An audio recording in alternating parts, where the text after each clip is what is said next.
I'm an American of the Americans, born and reared in Hartford, Connecticut, so I am a Yankee of the Yankees, and practical.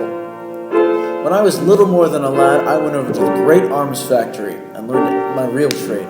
Learned all there was to it. Why, I could make anything anybody'd want, and anything in the world. Didn't make any difference what?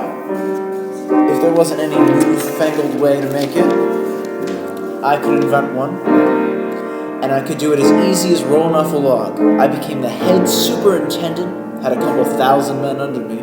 Now, with all those men, you can see how easy it would be to fall into an argument. Well, one day... Is that so now? Well, sir, it just so happens that there was a total eclipse of the sun in the 6th century. Matter of fact, it was on the 21st of June in the year 528 AD and began at 3 minutes after 12 noon. Now look here, just because you're the foreman of this plant doesn't mean you know everything. The trouble with you thick-headed Irishmen is that you're sure you do know everything. And just who are you calling a thick-headed Irishman, sir? Just you, sir. Is that right now? Well, let me tell you something. Stop, cut it out. Hey, come on. Hey, cut it out. Cut it out. Well, we argued, and pretty soon we were taking our shirts off for a real fight.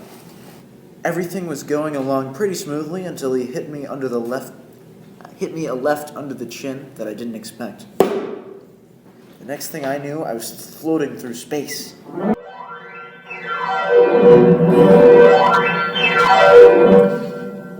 Faith, sir, be ye awake? What? Great Green Josephat, who are you? Clarence is my name. I be a page, sir. A page? A little thing like you? A page? Go along, you're not more than a paragraph. Hey, what is this place? Where am I? Bridgeport? Camelot. You're in prison, sir. Prison? Then what are you doing all dressed up like you were going to a fancy ball? Mary, sir, this is the latest thing for a page. What's the date? This isn't April 1st, is it? No, sir.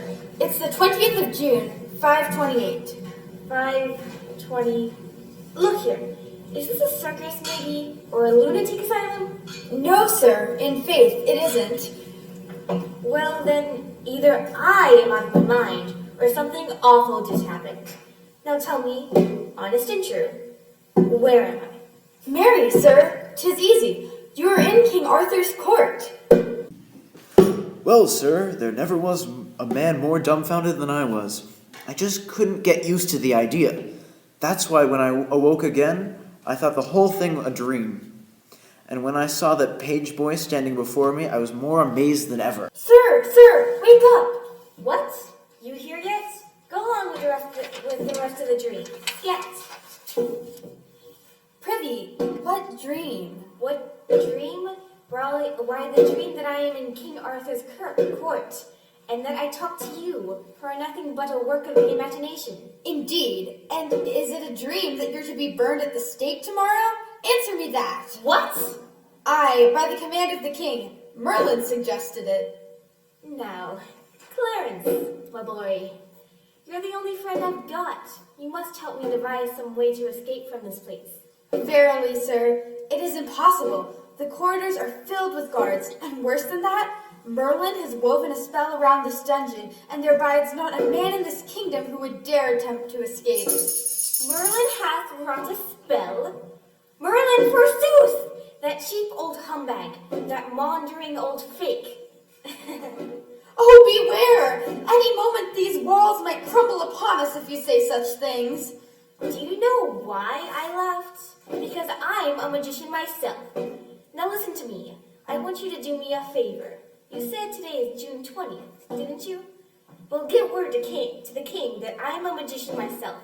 And if he dares to try burning me tomorrow, I will blot out the sun at noon, and it shall never shine again. The fruits of the earth shall rot for lack of light, and the peoples of the earth shall die. Do you understand? Well, the king believed that I was a magician, right enough. But that old fake Merlin persuaded him that I was humbug. And so, at 12 the next day, I found myself tied to a stake in the middle of a courtyard. That didn't bother me, though. I knew that I was about a minute and a half, and I could expect a total eclipse of...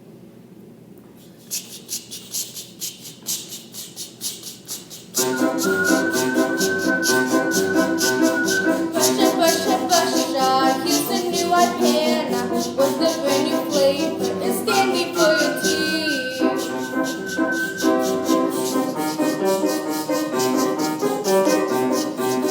Here's more of that Alannah that kids will never get. Then they'll really have teeth full of holes. It's that villain, Decay Jim. You villain, now I got you. I got you.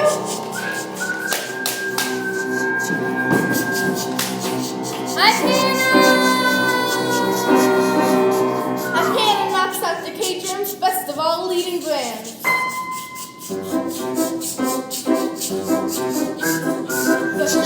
Brusha, get the new Alannah. Brusha, it knocks out Decay Jim's best. You sure are right. Alannah for your teeth.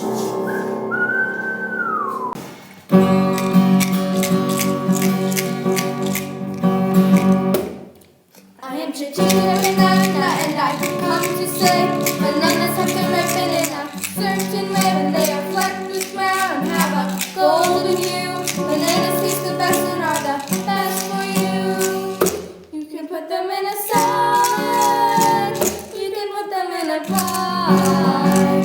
Any way you want to eat them, it's impossible to beat them. I am Chiquita Banana, and I come to say bananas have the ribbon in a certain way when they are flecked with brown and have a golden hue. Bananas taste the best and are the best for you.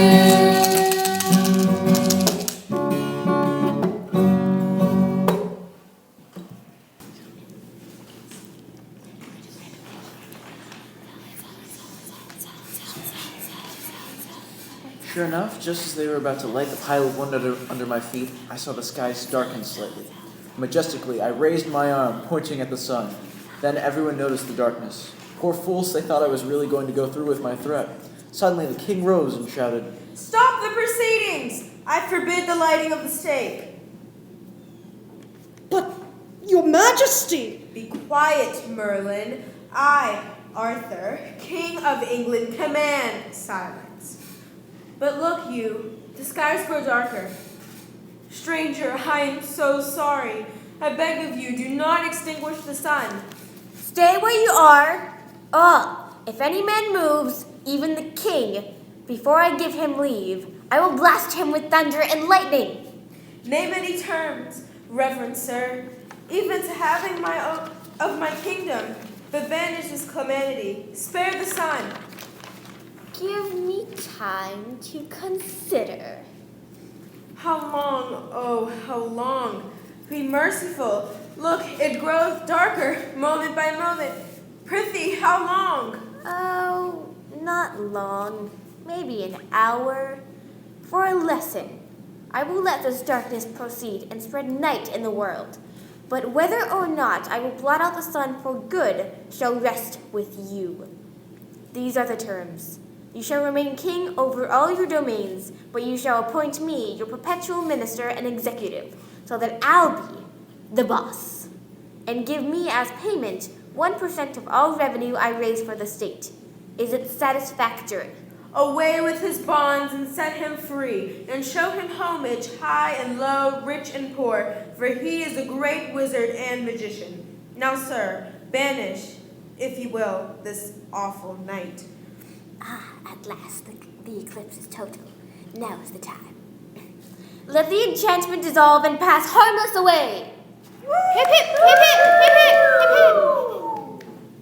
Blessings upon thee, O great wizard. I, Arthur, welcome thee to Camelot as my right-hand man, and from this day henceforward shall thy be called the boss.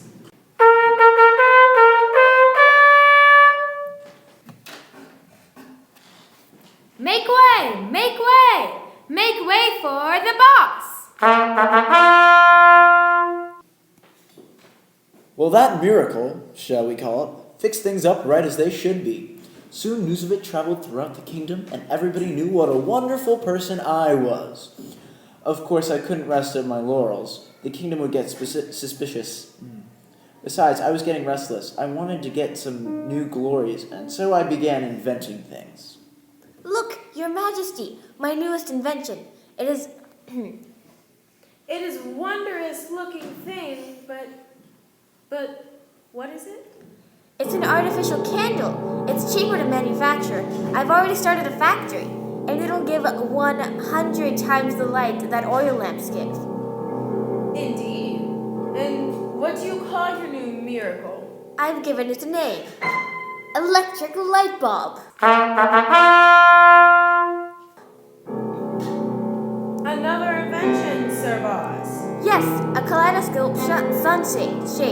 It'll protect you from rain, too. And when not in use, it can double as a walking stick. I've got a factory producing 20,000 of them a day. Do you like it? Verily, I do. And what do you plan to call this wonderful device? How about umbrella? Yes, Your Majesty, a new invention. It's a box that is capable of transfixing images of real things in miniature on paper. I call it a camera. I have sent for you, Sir Boss, to ask you if you would like an adventure. An adventure? Yes. You must be tired of sitting here in Camelot year after year, just working your humdrum miracles. So I thought, or rather, Merlin thought you would like to go off on an adventure. Merlin did. Did he? Yes, I did. Did I? I'm awfully sorry, sire, but as much as I'd like to, well, I just couldn't. The factories have been going only a few months, and the Sunday schools have been in operation barely a week. You aren't afraid that I might get the upper hand while you're away, are you? Of course not. It's just that, well, what adventure could I go on? Ah, that's all settled. This lady that you see on my right has just come to Camelot with a marvelous tale. It seems that her mistress is a captive in a vast and gloomy castle, along with 43 other young and beautiful girls. 44, and it please you, sire. Ah, yes, 44 young ladies. The master of this castle is a giant with 4 arms and 1 eye in the center of his forehead. Your adventure is simply this: find the princess and her ladies. Doesn't it sound exciting? I wish I could go with you, but Guinevere would never hear of it. Oh, you must be thrilled. Yes, sire. Thrilled. I can hardly control myself.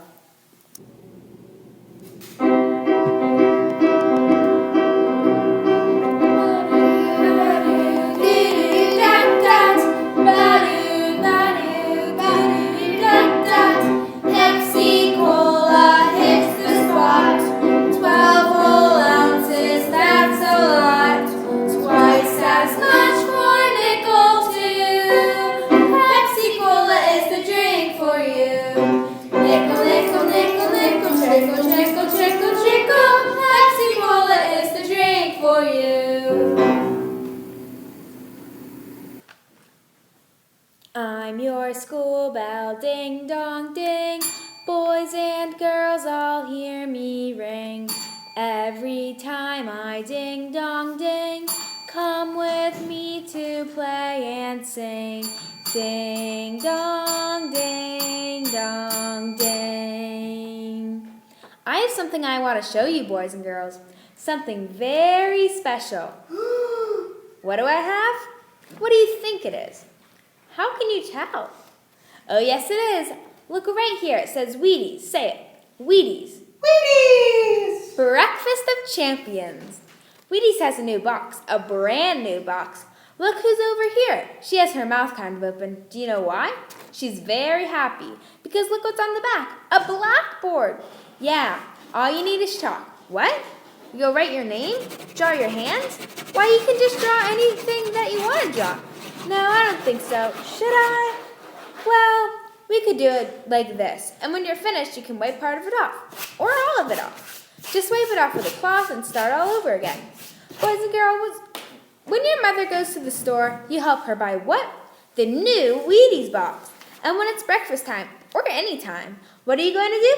Fill the bowl with Wheaties, breakfast of champions. I'll tell her about it. You tell her about it too. All about the new box with the blackboard on the back. Please? Okay. Good. I still don't understand why you insist on accompanying me on this fool's errand, young lady. How else then should you find the castle, Sir Boss? Oh, come. You don't mean to say that there really is such a place. Your name, please? I am called Demoiselle Alessandre de la Cotsolo, and it please you. Now then, Sandy, I'll call you that for it's easier. Have you brought any letters, any documents, any proofs that you are trustworthy and truthful? Certainly no. And wherefore should I? Have I not a tongue, and can I not say that all by myself? But you're saying it and someone else is saying it are different. Different? How might that be? I fear I do not understand. Oh, for the love of heaven! Now, to this castle. Where is it? Oh, as to that, it layeth in a far country many leagues away. Never mind the distance. Whereabouts does this castle lie? In what direction? Please you, sir, it hath no direction from here, by the reason the road layeth not straight, but turneth evermore. But have you not a map? A good map? Is that preadventure the manner of which things of which late the unbelievers have brought from over great seas, which being boiled in oil and onion and salt added thereof. Ah, I knew right then that poor girl was a liar from the word go, and was only stalling for time. And here was I, a respectable wizard of the court of King Arthur, off gallivanting around the countryside with a beautiful young demoiselle named Sandy. Why, it was improper, and it was indecent, it was scandalous, especially since I was engaged to a telephone operator from East Hartford, Connecticut, named Kitty Flagellin. Oh, and it was doubtful that I'd ever get to see her again, or ever call her on the telephone and say, "Hello, Central!" At first, I did think that there might be some chance of my returning to the 19th century, but as time went on, I realized there would never be the case. And so, after much wandering around the countryside, I finally decided that it was time that I married Sandy. Therefore, we returned briefly to Camelot. Good health to you both. Good health and long life. The best of luck in the Congratulations, world. Thank you. Although the first few months of our marriage were happy ones, in my dreams I still wandered to the 13th century. 13 centuries away. I could not get that face of the telephone operator out of my head, the one that I had been engaged to in Hartford. Night after night, I would toss upon my pillow and whisper fitfully in my sleep, "Hello, Central! Hello, Central! Hello, Central!" In a little more than a year, Sandy presented me with a child, and with great magnanimity, she saddled that cry of mine uttered in my sleep upon our little daughter, believing it to be the name of some lost darling of mine. It touched me to tears, nearly knocked me off my feet, too, when she smiled up at my face and said, The name of the one who was dear to thee is here preserved, here made holy, and the music of it will ever abide in our ears. Now thou kiss me as knowing the name I've given the child. Yes, I know, sweetheart, how dear and good it is of you too. But I want to hear these lips of yours, which are also mine, utter it first. Then its music will be complete. I have called our baby. Hello, Central.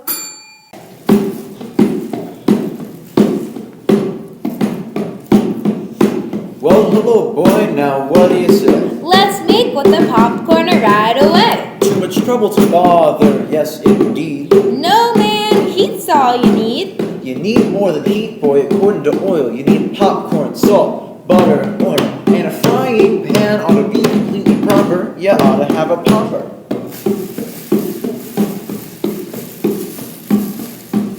I dig it! You ain't hip, old man. Easy Pop pops in its own pan. Can Easy Pop pop in its own pan? Now you're swinging, Daddy, you're a crazy man. Why don't you make it with me to the grocery shop? We'll both make a pan, man. It's Easy Pop.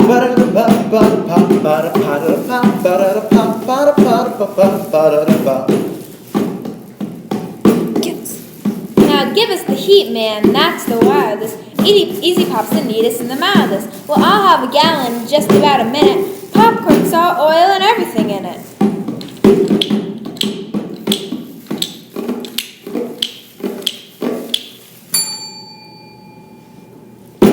What do you know? No muss, no fuss. There's Easy Pop popcorn for all of us. Easy Pop, man. That's the real popcorn.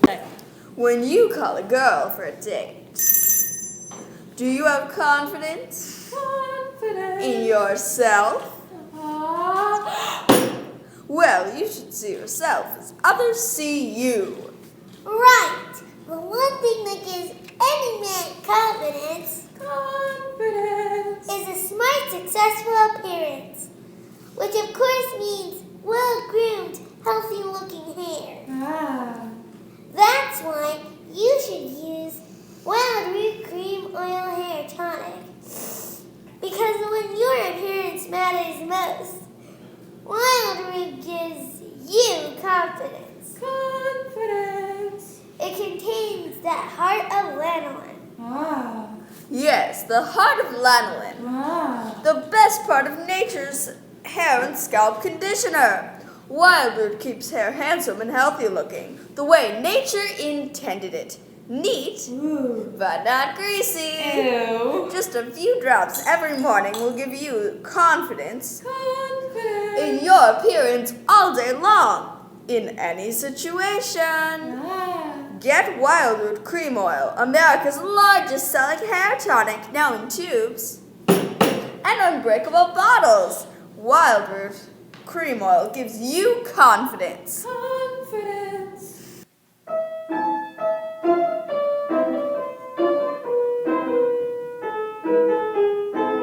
After a year and a half tramping around the countryside in search of Sandy's mythical princess, we returned once more to the court of King Arthur.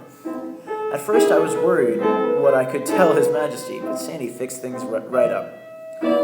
She had lied to me into this mess, now she lied me out of it again. Yes, Your Majesty, we did find the 44 maidens and the princess. But what do you think? They have been turned to swine. So we drove them back to the kingdom from which they originally came, and had the sorcerer Gladlick turn them back into fair damsels. But why couldn't you turn them back to humans yourself, Sir Boss? Why? Surely you wouldn't have somebody as mighty as the boss associate with swine, Your Majesty. Or would you? Time marched on, and I am pleased to say England was altered. I had eradicated slavery, knight-errantry, serfdom, and ignorance. I had established schools everywhere, and even colleges. Baseball was the national pastime. King Arthur was my prized shortstop. A number of pretty good newspapers were in operation. I had even established a weekly magazine. Only one thing troubled me. That was Merlin. He seemed jealous, and was always sinking around in the corners, whispering to his friends in low tones and sneering whenever I passed. No matter, though, I had thought I had more important business on my mind. Then, one day... Sir Boss, come quickly. Easy, darling, easy. What is it? Hello, Central. She's sick.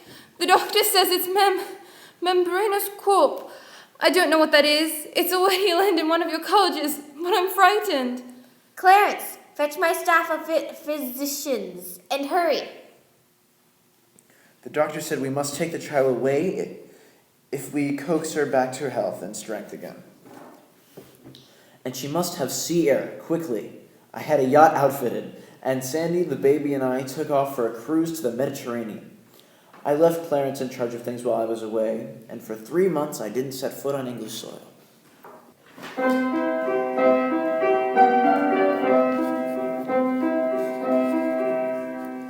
The next time I saw Camelot, I knew something was amiss. As I approached the gates of the castle, Clarence ran out to greet me, and by the worried expression on his face, I knew that there was trouble. Sir Boss, at last you have come.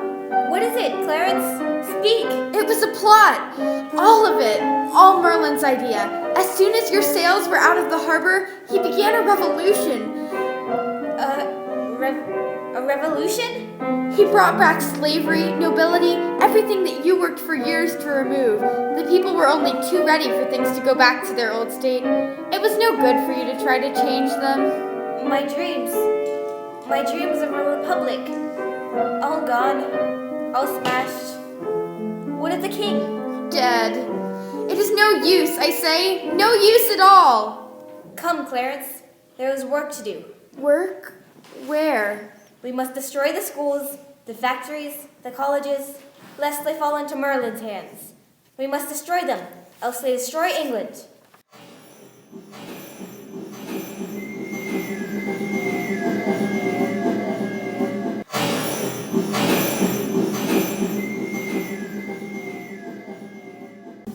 Look at them, Clarence. Factories, schools, everything. Blown to smithereens. And by my own hand. That's the irony of it. The work of a lifetime gone in one fell swoop. What took you 33 years to build, destroyed in 3 minutes. It was the only way. I knew it would come to this, I think. Yes, I knew it all along. That's why I had the dynamite charges set under every building as soon as they were completed, in preparation for an event such as this. England simply wasn't ready for me, that's all. But it's not right. It's not fair. There can be no talk of right and fair. Go, see to the destruction of the newspaper office. The newspaper office? That too? That too. Go, I'll follow you in a moment. Just these last power lines to cut, and then I'm finished. There, and... there. Now everything's done that must be done. Not everything, Sir Boss. What? Who spoke? Merlin? Aye, Merlin.